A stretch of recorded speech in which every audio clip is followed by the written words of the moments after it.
Hey everyone, thank you so much for having me. How are you guys doing? Doing all right? Fair warning, I did fly in from New York last night, and it's about like 10 my time now, which is also like an hour past my usual bedtime. So things might get a little bit interesting here shortly. Yes, thank you so much for that introduction. I'm Alyson. I'm really grateful and honored to be here speaking with you. I believe so much in the power of design, and I'm really excited that there's such an incredible cross-section of you here who are looking to invest your lives and your careers into it. It's also pretty special for me to be here because I was actually born in Long Beach. I spent my first decade of my life here, so it's really kind of a bit of a homecoming for me as well. As Wesley said, I'm currently leading product design at Charity Water, which is a nonprofit based in Manhattan that is working to bring clean and safe drinking water to people in developing countries. In nearly 13 years, we've brought clean water to about 9.6 million people across 26 countries by mobilizing over 1 million donors to generosity, which is pretty exciting. But before I dive into some of our work at Charity Water and my thoughts on design, I wanted to share just a little bit about my story, and because I think it's going to help contextualize some of the design philosophy I'll talk about here in a bit.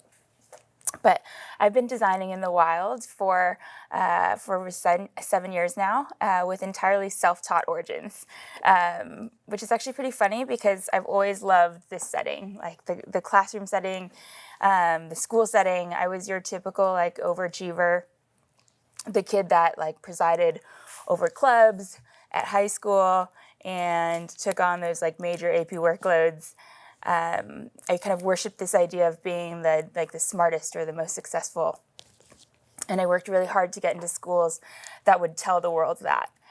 So I eventually decided on the University of Notre Dame because it had this dual track that allowed me to get a major in English, but also take all of the prerequisite classes for being pre-med in the event that I would want to like go to medical school and actually like become a doctor and make a lot more money. So I ended up going there, and after graduation, but pretty quickly into my first year at Notre Dame, I just realized that this wasn't the next step that I thought it was going to be. I don't know what sort of expectations I had, but I did realize that wasn't it. So over that first semester and a half, I wrestled with just a lot of like disenchantment with the entire system. I saw myself participating in an entitlement culture that was enabling me to navigate the world with just kind of my interests and my goals and my success in mind. I ultimately reached a point where I just really couldn't stand myself. So I made the autonomous decision to withdraw from school. I dropped out of Notre Dame and I moved back to Seattle, where my family had been living since moving from Long Beach. And I hit a bit of a reset and ended up working in before and after school childcare. And it was there that I really learned, first and foremost, how to serve others in my work. Now, Lord knows, like I'm really not meant to be in childcare full time, but I'm so grateful for the experience that was, and for learning that, because it continues to be foundational in how I approach my work and my craft in our industry. So as I was working there, and because it was part-time, I had this huge chunk of my day to kind of figure out exactly how I was wired and what made me come to life. And one of the things that I did was begin to teach myself design programs. So I started off in Adobe Suite. I sort of started to pick up design principles. I also learned how to code. Back when this was going on, it was, I think, a little bit trickier on the web, although I'm sure there was still a lot up there. But essentially what I was doing was setting up WordPress sites and reverse engineering it to understand exactly how front-end development works. And as I was doing all of this and just trying out all these different programs, I just really fell in love with the digital space. There's something that's so satisfying to me about producing something like beautiful and boundless and sort of capable of so much from the sort of highly constrained and precise like science of coding.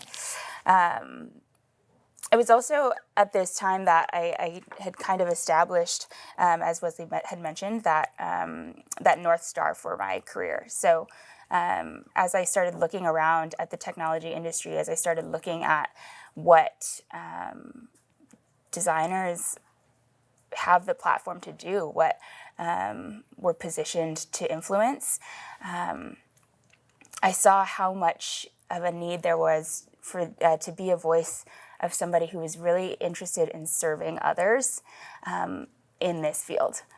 And kind of took that to heart. I knew I was a self-taught designer and it wasn't going to come easy, so I was certainly not going to say no to anything that kind of came to my front door.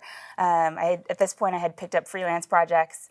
Everybody loves you when you're free, so I'd started out that way and was very slowly like growing a base of clients.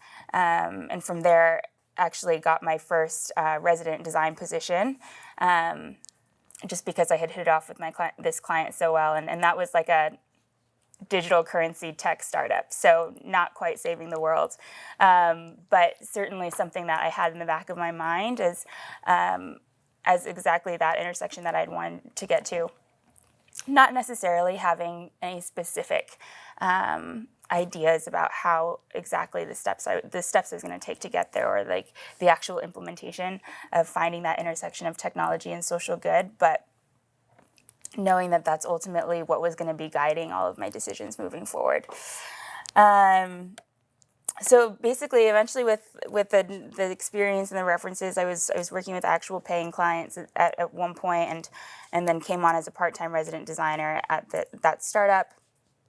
Since then, I've been blessed with just so many different experiences. I worked in an agency for a bit, doing client work in visual and brand design, and then kind of decided to stay in the product space. I think especially once I had experience as a resident designer and had that that ownership over overseeing design and iteration of that design really pan out, and being responsible for some of the mistakes that are made, or the ways that we fail our users.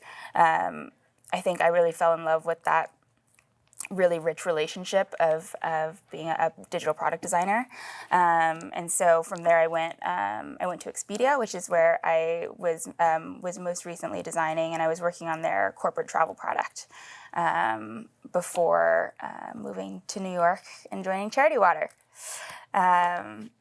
So as product design lead at Charity Water now, which I'll be going on, 3 years. In September, I primarily own the digital donor experience. So that includes everything from donating to fundraising. If you join our monthly giving program, you have an entire digital experience with that. And then we also have an entire product that is about reporting your impact back to you as a user. So if you give to a My Charity Water campaign, for instance, you're actually, over the course of 21 months, going to get updates about your specific dollars contributing to this specific well in Ethiopia, or this filter, biosand filter in Cambodia. And you'll get to see, you'll get GPS coordinates and photos of exactly who your dollars are helping, which is pretty neat, and one of the foundational kind of user experience differences that Charity Water was built on. I also sit over things that are less sexy, like internal tools. We obviously have a lot of programming that goes on at Charity Water, so we have an entire water programs team that's coordinating all of the grants that we're granting. And then we have everyone in what we call our key relationships team that they're managing major donors. They're managing huge gifts that are typically going to entire sponsorships of projects. So we have an entire product for them. And then we also do these auxiliary sort of digital experiences for major events. And I'm actually going to talk about that in a bit, so I won't go into too much detail, but we basically like to throw parties. And so we always kind of look to use technology and use design in really meaningful ways for those events as well. Together with our creative, our marketing, and production teams, our side of the office is really responsible for our vision at Charity Water, which is really to reinvent the way that people think about giving, to reinvent charity. And this is kind of what I want to spend the most time on tonight. And specifically, I want to talk about how we use what I'm calling meaningful iteration as a way to do that. So if you're wondering if this is a real industry phrase, it's not. I made it up. And the reason it's not an industry phrase is because it kind of appears redundant, right? Like by its nature, all iteration should be meaningful, which is in theory true, right? In theory, iteration is a process of just continually learning. And I certainly hope that you would agree that that learning is always meaningful, whether you're learning through success or failure, whether you're learning through obscurity or YouTube or the back of a cereal box. It's all useful, and I think the posture required to be a good learner is in and of itself of really high value. But what I mean here by meaningful iteration is really the choices that are not fully informed and potentially not informed at all, but are fully believed in for the stories they carry on. And at Charity Water, we see stories as critical to executing that vision of reinventing charity. So while a good story inspires, and certainly working in the fundraising space, certainly at an organization like Charity Water, stories that inspire are core to who we are. But this is what I've realized since being in this role in this space, that when we don't carry the story on through intentional product experiences, through like really meaningful iteration, inspiration eventually flames out, and we're tasked with inspiring again instead of inspiring still. And so that then really becomes about a marketing challenge. It's really about heat moments and campaigns. But when we talk about designing experiences for these users and having them live on and having them return to them, I think we really want to be telling them a story that is inspiring still, one that is captivating them over time. So while a good story inspires, I think a great story inspires and then carries on to challenge your understanding of the world around you. And when we're challenged in the way we see the world, I believe we're positioned to build bridges that foster more meaningful connection. That doesn't always mean that we will, and it's obviously a pretty broad statement and probably comes off a little bit idealistic. But I do believe it's easy to miss the opportunity to design products in such a way that they are carrying on a meaningful story that is intended to position users to better engage with the world around them. Because it can't necessarily be done in like a quick prototype and A/B tested. It's really a more intentional iteration process than sort of your quick going around the loop. So I'm going to go through a couple of examples just to kind of illustrate how we think about iteration, specifically meaningful story-driven iteration at Charity Water. This is a photo from a couple of years ago. So every year, Charity Water holds an annual gala, inviting between like 400 and 600 major donors to an evening of inspiration and innovation. And there's almost always some major tech component. So in 2015, Charity Water captured their first VR film, documenting the story of a young girl named Salam, whose life was transformed by clean water. In 2016, which is the photo on the right here, we captured 400 portraits and stories of individuals in an Ethiopian community called Adi Itot, and we matched each of them to a gala attendee. So Everybody had on their iPads in front of them an individual portrait. We did our best kind of knowing the attendees and knowing everything that we had learned from our time with them, with the village in Ito, to sort of match people to what we thought would resonate. And then as they were, I think after they had finished dinner, as we were about to go into the first giving moment, we actually had we had everybody donate $30 for their person on their iPad, essentially. We estimate that $30 brings clean water to about one person. We had everybody donate for their person, and then we actually cut to a live feed of the drilling happening in Ito. So I think it was something like 6 a.m. there, so that's why it's kind of daybreak, and everybody was wrapped in blankets. But it got to be this really special moment where they actually struck water and flushed the well, and they were celebrating on screen, and they were celebrating in this room at this gala that connected these two communities, which was really neat. So this year, or not this year, in 2017, we told a different story. We told the story of two incredible teams in Ethiopia and Cambodia that sacrifice so much of themselves and their time to put charity water donations to work and see others gain access to clean water. So it was really about celebrating those local heroes and then funding their teams for the next year.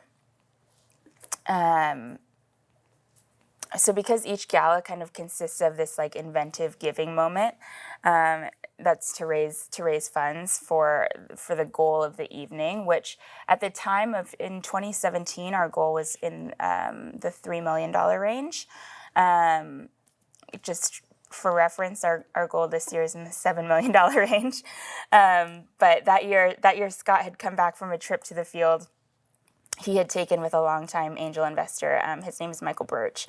And the two of them had come up with this crazy idea for the 2017 giving moment, and it was going to be like a custom app on an iPad. And the concept was really just like a basic laddering game. So the idea was that Scott was going to get up on stage after everybody had eaten and had this inspiring story, and say, all right, who in this room can give $100, with the idea that everybody in the room who's attending this gala can give $100. And then he would follow that up with all right, well, now who can add a zero to that? Who can make it 1,000? All right, well, who can add a zero to that and make it 10,000? And we were going to ladder up all the way to 100,000, followed by, all right, wherever you stopped, whether it was $100 or $100,000, who can change the 1 to a 2? And then the game would keep going, all the way up to the nines.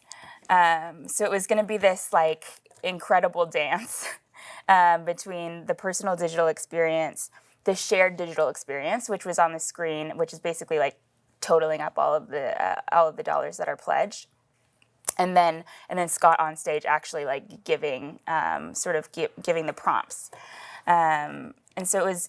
Even though it was an easy enough concept to grasp, every time Scott explained it, I swear people looked like this. And it was mostly because every time he explained it, he drew something like this on the board, which that doesn't mean anything.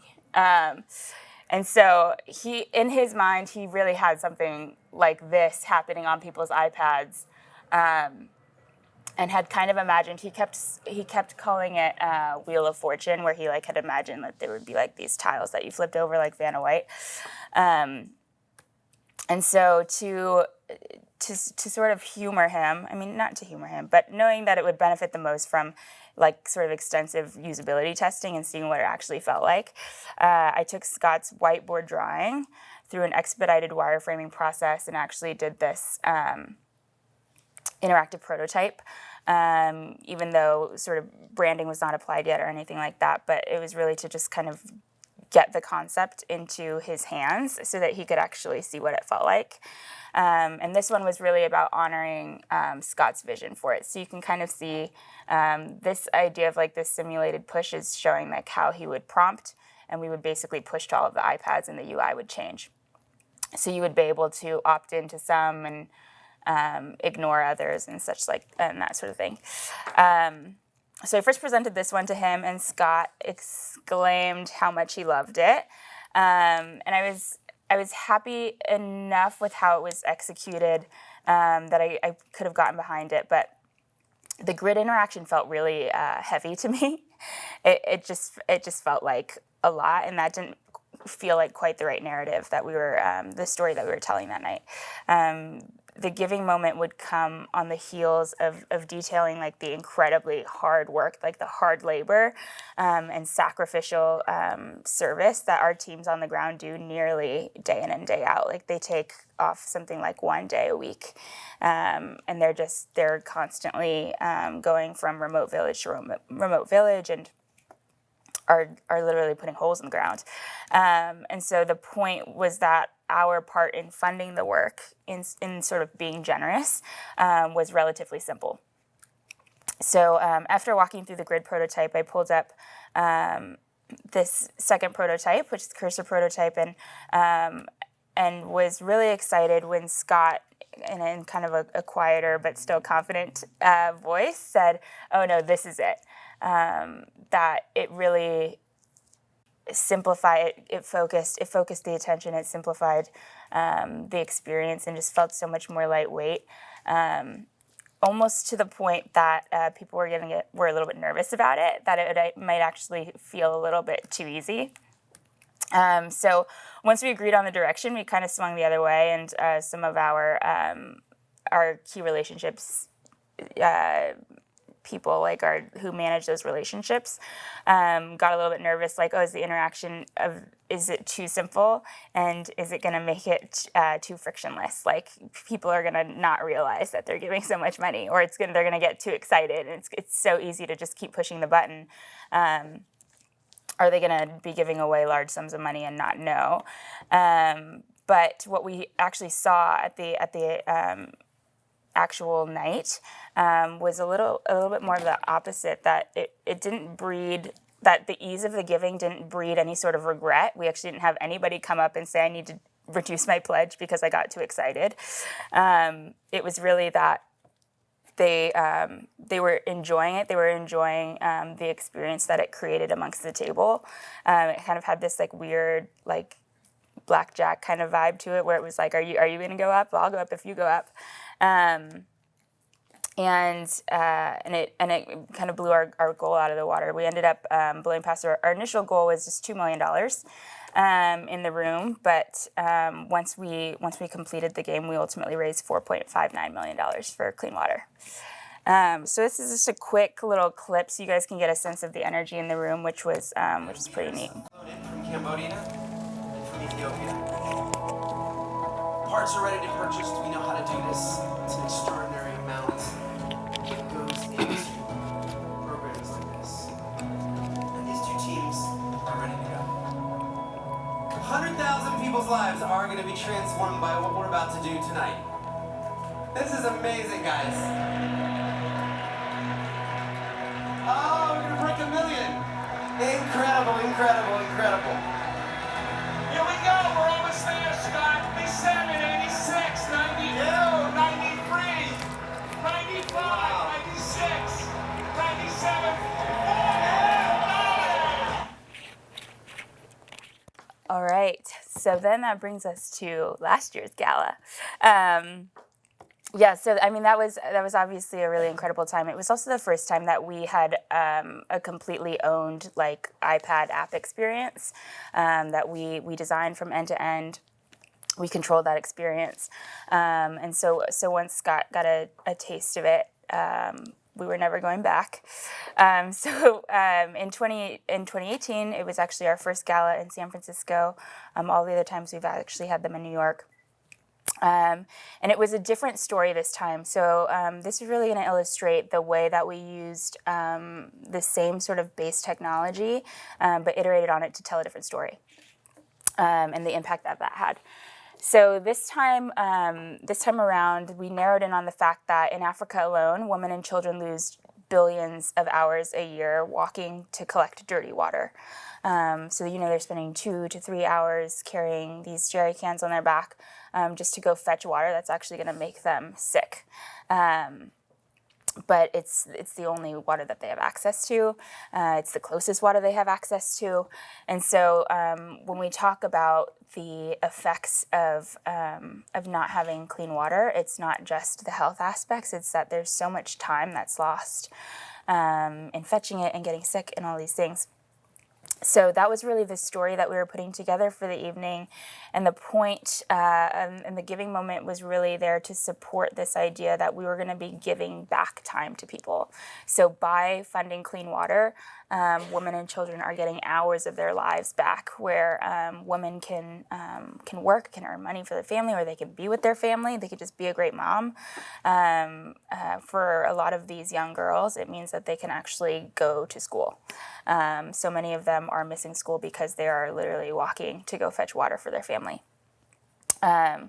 So the night was built around the concept of time, and the way that we were going to raise the money was, first we were going to crowd fund essentially a rig. So everybody in the room would contribute a set amount. They would be able to opt into that, and that would go towards this rig cost. They would also be able to add a name so that name could go on the rig, and that's actually being added right now, which is kind of cool. The rig is in India, and we're able to put these name placards on there that are all in honor of people from this gala. So the big tech element of this evening, since we had done iPads before, it was like so last year. We actually told this entire story by surrounding our guests in a 270-foot LED halo.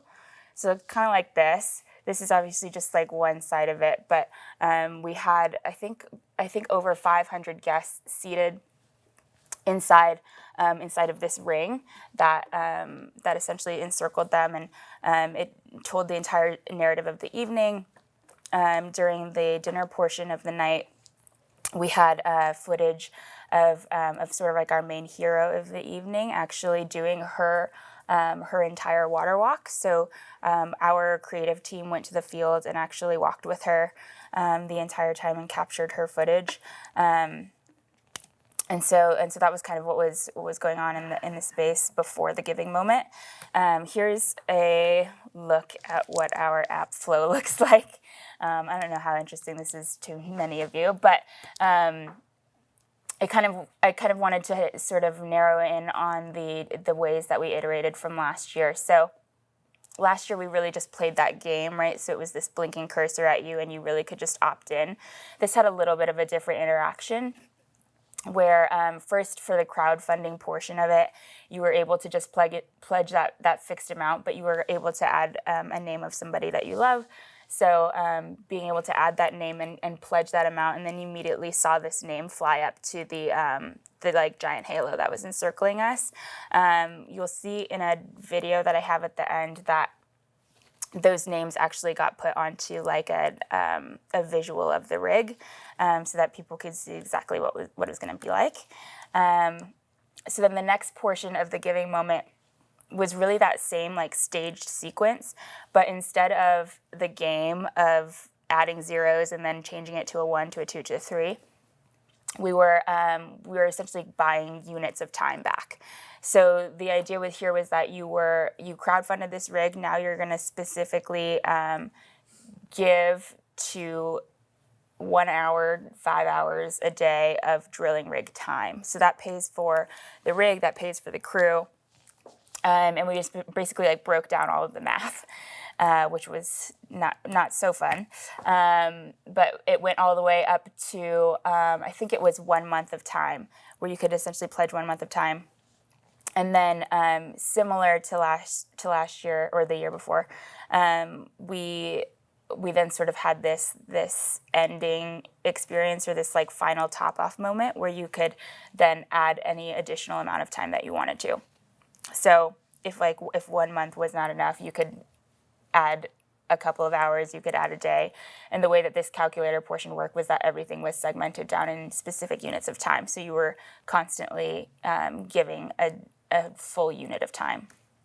I think something that was really kind of special about this year and this particular digital experience was just the scale of everything. So having this app experience that used the exact same system that our like giant LED halo did, I think was really powerful in the way that it connected people to the shared experience. So the year prior, right, we had the shared experience of, yes, the numbers going up, or yes, the meter is growing.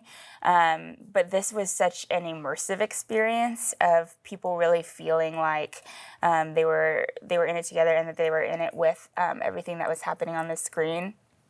We also did a moment actually between the giving moments, where once the rig had been funded, we shared celebration footage on this 360 halo, and then actually misted the guests so that they could have this physical experience of sort of being there with the community. Here are just a couple of like the micro interactions. It was pretty interesting to put together, since we had to design in these like really long bands. The way that we structured the screen, just so that it would work for everybody seated in various seats, was to split the screen in two, so it was essentially mirrored on either side. Here is a mock-up that our 3D artist did, just to get a sense of scale. So that stage was in the center, which was where Scott was speaking. And then this, again, duplicated on either side, just so that you could get a sense of just how big it was. This was my great mock-up of scale as well. Also just ways that we had to be really creative for this experience, just to actually understand the fullness of everything that was going to be happening in this space, because there was just no way for us to actually test it other than being there. I think we put Scott in a VR headset once, just so that he could, and they were able to plug him into that same model that I showed earlier. But it was pretty tricky to do, a little bit blind, for lack of a better word. So here is also a short clip of what that experience was like. I'm going to give every one of you right now the opportunity to buy a brand new drilling team in Ethiopia. We're going to add to the fleet. You are now all proud owners of a drilling rig in Ethiopia with the name of hopefully a loved one on it. I'm going to ask you to buy time, drilling time, for your rig. We're going to start with hours, and then we're going to move on to the days, we'll move on to weeks. Hopefully all of this time combined will add up into years. There we go. All right, we got a year done. All right. We're into 2020. Amazing, guys. Wow. Norm's going to help me get there. Where are all the entrepreneurs in the room?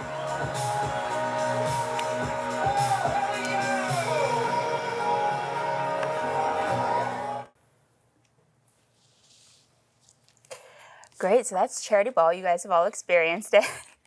It's always a very stressful event for us,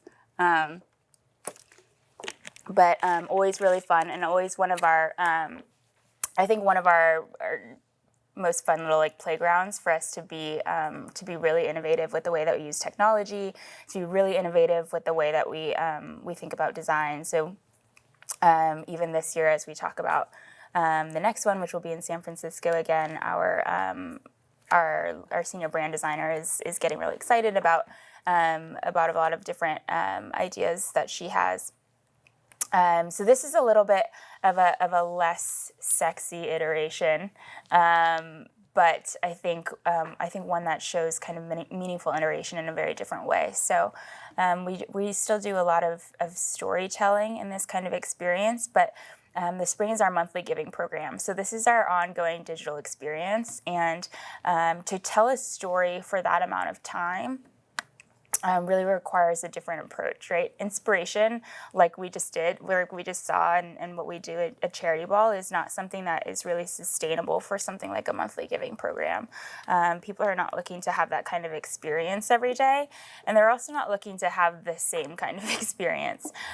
So we need one that has a little bit more like heft to it, or something that has a little bit of some more legs, so that it's something that they can engage with that's not going to create fatigue.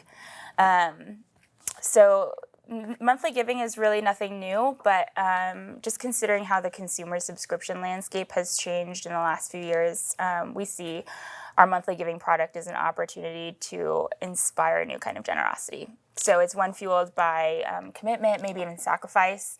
In a world of like Netflix, Hulu, Amazon Prime, Spotify, all of those like subscription boxes, we at Charity Water really want the decision to commit to monthly giving to be obvious, and we want it to do that by making it the best experience of a recurring transaction among a person's monthly expenses.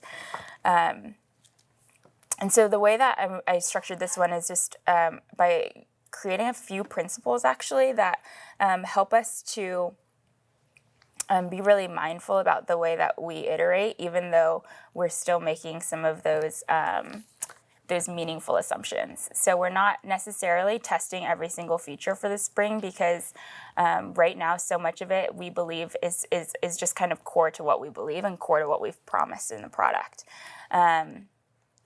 And so the first principle is a better tomorrow and the best today. So what I mean by that is really about what it means to appropriately embrace constraints of the now. So at Charity Water, we're constantly redoing the way, or constantly iterating on the way that we handle our reporting of water projects. So right now it's a 21-month process, and that's just like way too long for somebody who's giving on a monthly basis. Like we can't expect that if I'm asking you to give at a frequency of once a month, that I can deliver you a report once a year. So as we're trying to figure that out, and we have a bunch of infrastructure projects to sort of resolve that at a really fundamental basis, so that we can essentially meet our promise with the most integrity as possible. For now, all we can really do is provide the projected amount of people served. So we take your monthly donation amount and we divide it by 30. So we say if $30 is approximately one person served, then we're able to tell you roughly how many people you've served and how many people you will serve. So the way that we're doing this right now is on our spring profile. It looks something like this, and you have essentially like the projected people served on the left side, and then to balance that out, because we saw so much in feedback about how people understand impact to be both measurable and meaningful, so wanting that human connection. We added these living portraits, these video portraits on the left side, and they're juxtaposed to kind of hit that idea of what impact is.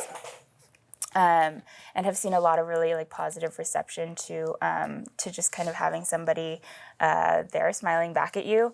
And these are actually portraits from Ito. So the experience that we talked about for Charity Ball 2017, these are the same sort of repurposed portraits that we were using on the iPads, and we created a digital experience called Someone Like You. So we have 407 portraits and stories of men, women, and children living there. So attached to a given Spring Members profile, it's not just one of 407 faces, but it's one of 407 stories. And this is where it really comes into like, well, this is us telling a story with you. This is us attaching somebody to you that that has a story and that hopefully has a story that is like you. It's their hopes and their dreams and their motivations. So this is a man named Tedesi, and it's actually that our creative team actually happens to be in the field right now, hanging out with him. And so we'll actually follow up again with another report on these same individuals. But I'm gonna I'll have him introduce himself. ሰለስተ ቆቢዕ ኣለዋ እዛ ሓንቲ ቆቢዕ ናይ ስራሕ ወፈሪት እያ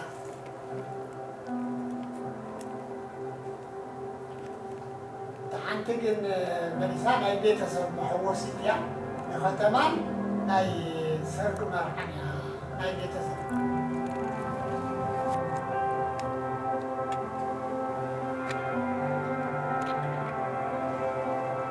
سبسيت شو ما ينادي نادي في الدهر سعيد مو وقعت كريات تجي خمسين أخذ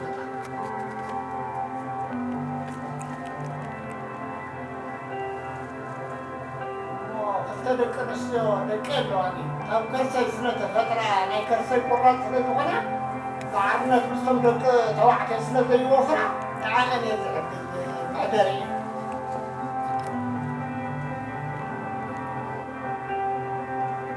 بتاعي ناي فلفل كونو مستدري با جبارة اسمه بخمسة باي حدا كتابونه بس هو ما يبقى قرابة عن طريق المهمة بقى متشوي إذا خبر بمونوس متشوي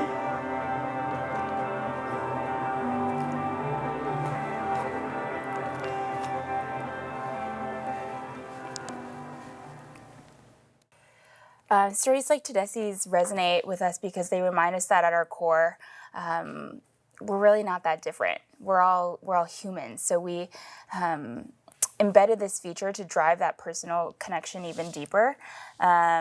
It's a simple 3-question quiz to find someone like you. But apart from a question about your birthday, which you'll see at the end of the quiz, we don't actually we don't do any like demographic questions like your gender or your job. Or your family status. Instead, we ask you like about your time. So how do you spend your free time? And then we ask you about your heart. Like we ask you what do you care about? What keeps you up at night? And the result of that is that you're not just finding someone who looks like you or has kids like you do, but someone who's like you in here. And when we talk about storytelling that we hope transcends time, I think it's something like this, where you've had a really lightweight interaction, but it creates a personal connection with then something that you're coming back to and you're seeing, and it doesn't have to have a fatigue aspect to it, where we're necessarily kind of overtly over your head trying to inspire you, so much as it is a reminder of why you do any of this, why you're generous, why you give. And that's sort of who's staring back at you when you check in on the impact of your giving. So you can save that person to your profile. You can change them at any time. But I think what we've seen, even just from the profile, has been live now for a few months, and just sort of the anecdotal behavior that we're seeing is that people don't want to lose their people. I know that I don't. It's like once they kind of land on somebody, they're actually less likely to interact with these components down here, where you can shuffle through the profiles, or you can select somebody else, or go through the quiz again. Because I think it's doing sort of what it intended. So we knew we needed to host this content inside of an owned experience. So we kind of in our profile tab also have this impact inbox, which is essentially all of the communications that we send you, the stories that we're sending you, and we have a video series as well, which we call The Journey. And there's been a lot of iteration from our creative team on that, and how do we make that more engaging. it's really powerful storytelling, but we find that specific, this kind of like long form video content or like long stories in email is a really specific type of user.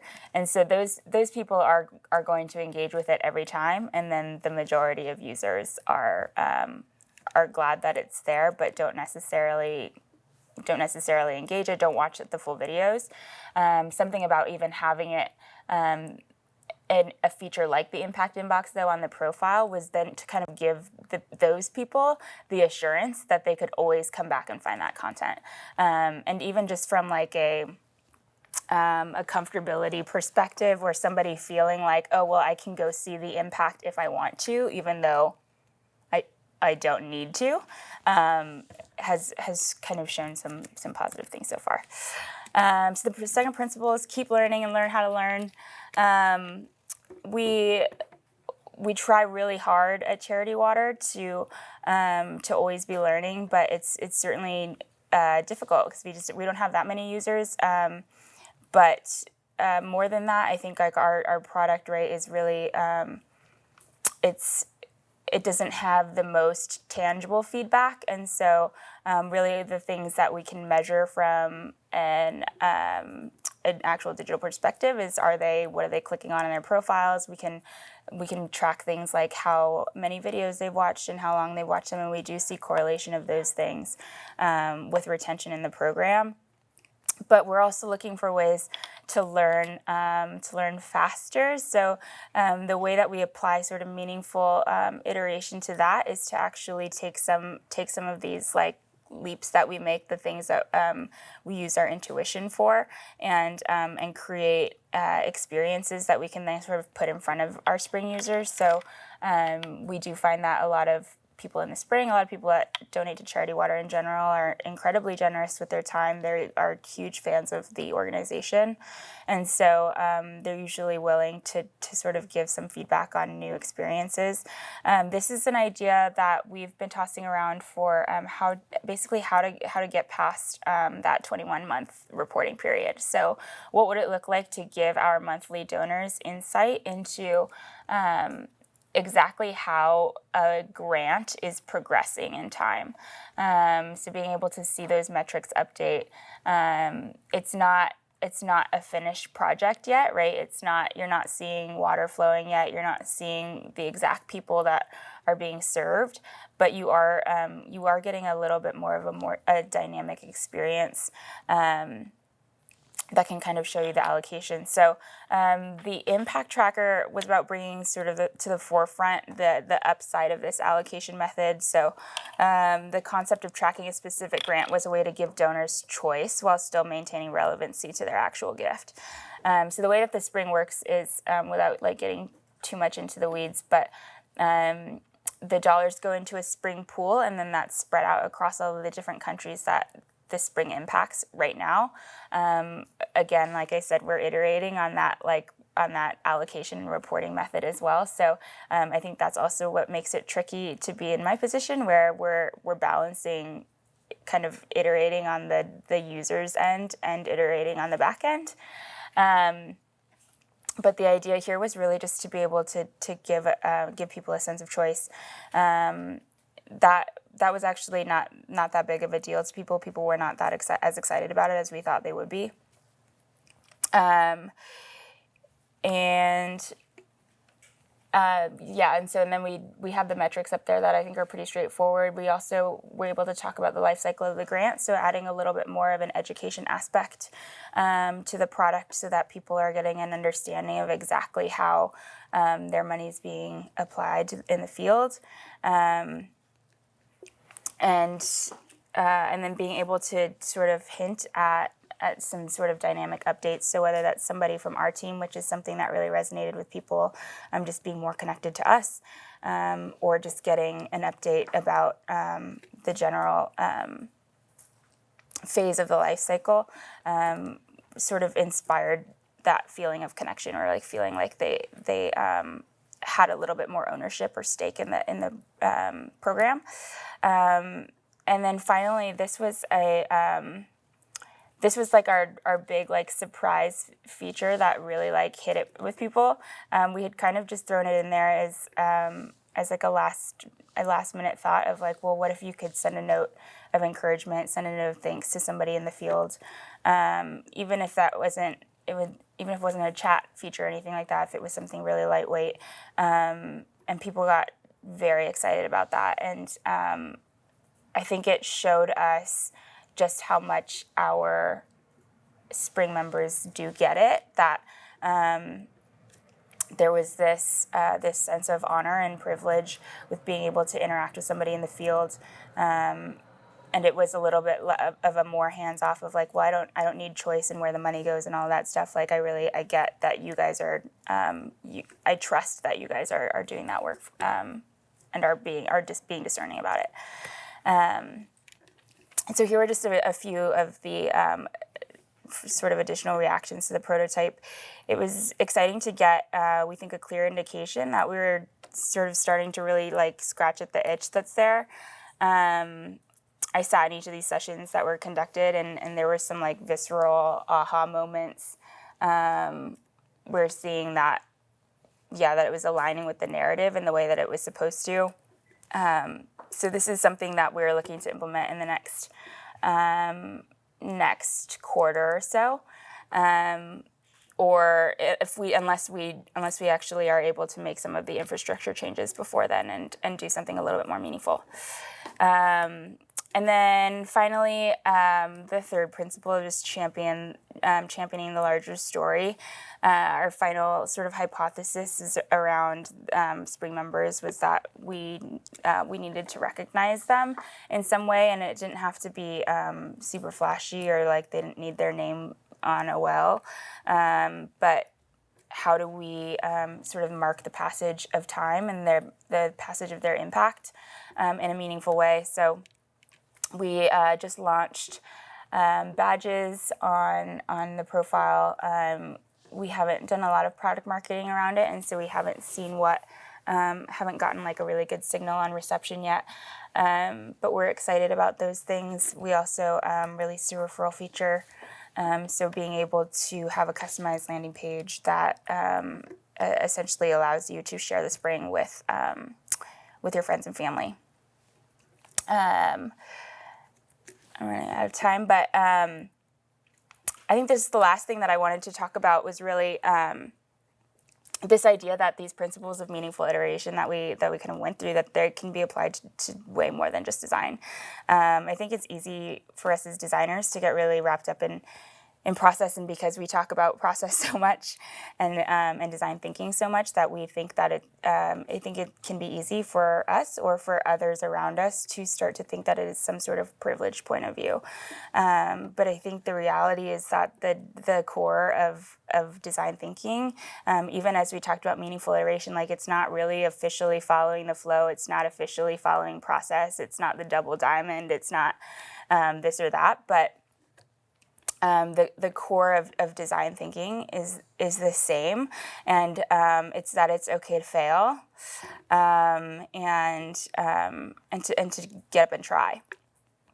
And so I just have like a couple of things. Those exact same principles that we just went through, that could basically apply to your career. It's exactly how I've thought about my career, which has been pretty unconventional. But a better tomorrow and the best today, like just do the job in front of you. I have been in, I've been in some like crazy startups where I'm working insane hours. I've been in really large teams now, where I have responsible for calls to India at 8:00 at night. There are so many things, I think that, or so many positions that I'm sure you'll get into that are maybe not your ideal situation.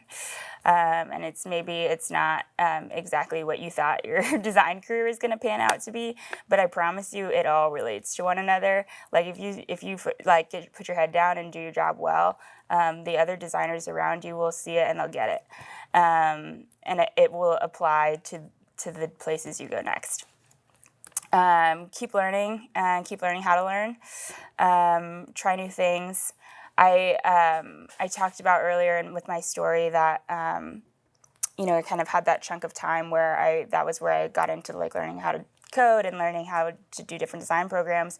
At the same time, I was also learning how to bake. I became like obsessed with figuring out like the best puff pastry recipe. I was also playing music. I was playing guitar. I was playing keys. Like these are things that when I look back on them now, even if I don't do them as much anymore, I still bake a lot, but I look back on them and I see so many of the same principles that I actually use in design.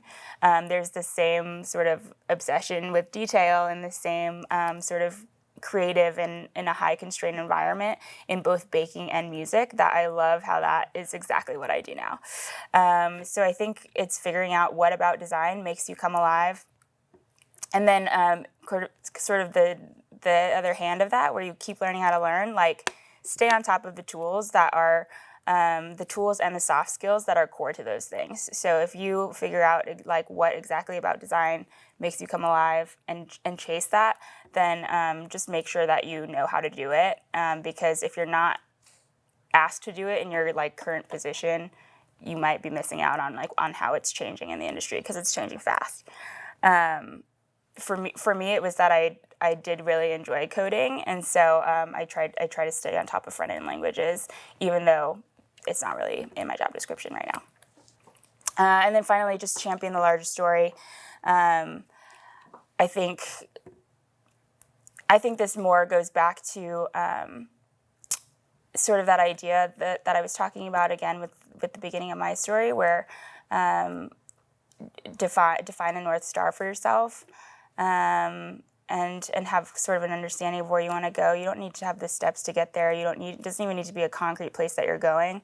But I do think that it's helpful to have an idea of why you care about being a designer and being able to defend that, to talk about that. You'll kind of get chased down by recruiters probably at some point in your life, and it's helpful to know what you care about and what you're not willing to compromise on.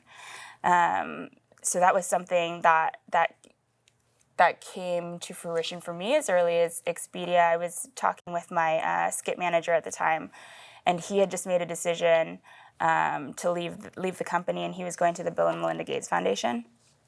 And so we're just talking, and he goes, yeah, he's like, I've been doing this for like a long time, and he had been doing it for a long time, and was like, well, he's like, I think it's finally time that I go and I do something that gives back. And at first I was like, yes. It's like, you go do that, Jeff. I was really excited. And I'm still excited for him. He's doing great things. But when I started thinking about how that applied to me and my design career, it just made me ask why wait? Why wait to do the thing that you are the most passionate about when it comes to influencing in design? And I don't mean for that to sound like entitled in any way, so much as it is just, I think the sooner that you can get clarity on what exactly it is that you care about in this industry, then the wiser you can be in how you take steps to get there. Thanks, guys.